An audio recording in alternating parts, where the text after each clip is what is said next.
একসময় যে ইরাকের সঙ্গে টানা ৮ বছর রক্তক্ষয়ী যুদ্ধ করেছে ইরান, সেই দেশেই এবার নেওয়া হচ্ছে দেশটির প্রয়াত সর্বোচ্চ নেতা আয়াতুল্লাহ আলী খামেনির মরদেহ। বিষয়টি অনেকের কাছে বিস্ময়কর মনে হলেও এর পেছনে রয়েছে গভীর ধর্মীয় ও ঐতিহাসিক তাৎপর্য। ইরানের পররাষ্ট্র মন্ত্রণালয় জানিয়েছে, দাফনের আগে খামেনির মরদেহ ইরাকের কারবালা ও নাফাজ শহরে নিয়ে যাওয়া হবে। শিয়া মুসলিমদের কাছে এই দুটি শহর বিশ্বের সবচেয়ে পবিত্র ধর্মীয় স্থানগুলোর মধ্যে অন্যতম। সেখানে বিদায়ী অনুষ্ঠান শেষে মরদেহ আবার ইরানে ফিরিয়ে আনা হবে।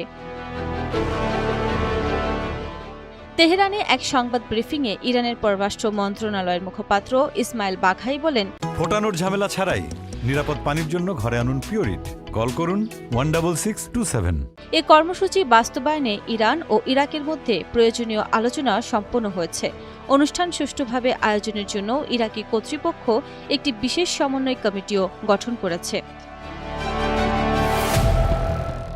শেষকৃত্য ও বিদায়ী অনুষ্ঠান আয়োজন কমিটির সচিব আলী আকবর পুরজামশিদিয়ান জানান, আগামী ৮ জুলাই খামেনির মরদেহ ইরাকে নেওয়া হবে। কারবালা ও নাজাফে ধর্মীয় আনুষ্ঠানিকতা শেষ করে তা আবার ইরানে ফিরিয়ে আনা হবে।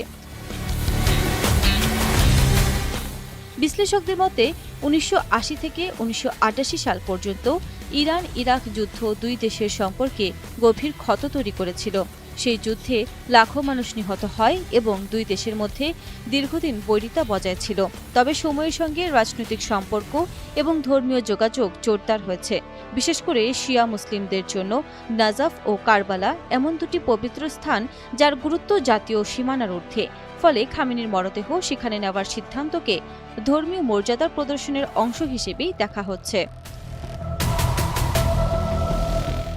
ইরানের রাষ্ট্রীয় টেলিভিশন জানিয়েছে, ৪ থেকে ৬ জুলাই পর্যন্ত তেহরানের সাধারণ মানুষ খামেনির প্রতি শেষ শ্রদ্ধা জানানোর সুযোগ পাবেন। এরপর ৭ জুলাই কোম শহরে আরেকটি বিদায়ী অনুষ্ঠান অনুষ্ঠিত হবে।